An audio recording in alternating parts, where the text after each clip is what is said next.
e poi interverrò anche in italiano. Κύριε Δήμαρχε, κυρίες και κύριοι, είμαι ειλικρινά συγκινημένος που η αντιπροσωπεία αυτή των Δελφών βρίσκεται αυτή τη στιγμή εδώ πέρα στην Άπατα Κυριακή. Και θα σας πω και το λόγο. Μπορεί η Δελφή να είναι το κέντρο του ελληνισμού, αλλά αυτή την περίοδο η Άπατα Κυριακή είναι το κέντρο του φιλελληνισμού της χώρας.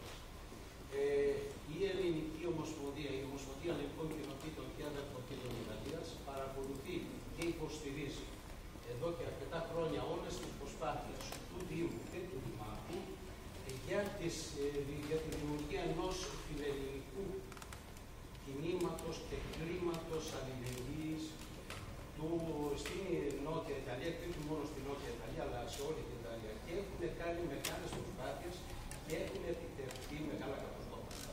Ξέρετε, φυσικά όλος ο ελληνισμός γνωρίζει την προσφορά του Δημάρχου. Όσες φορές πηγαίνουν στην Ελλάδα, αντιλαμβάνουμε ότι το Λιγκάρδι είναι γνωστό σε όλους. Το πράγμα που εγώ αυτή μου, το ξέρουν όλοι. Και στα χωριά ακόμα τη στιγμή, τα πικεροτέκα είναι ότι το ξέρουν.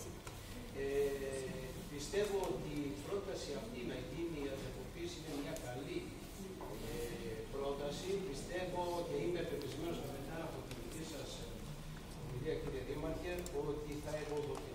Και σήμερα. Εμείς, σαν Ομοσπονδία, σας συγχαίρουμε για αυτή την ανταπόκριση που δώσατε με αυτή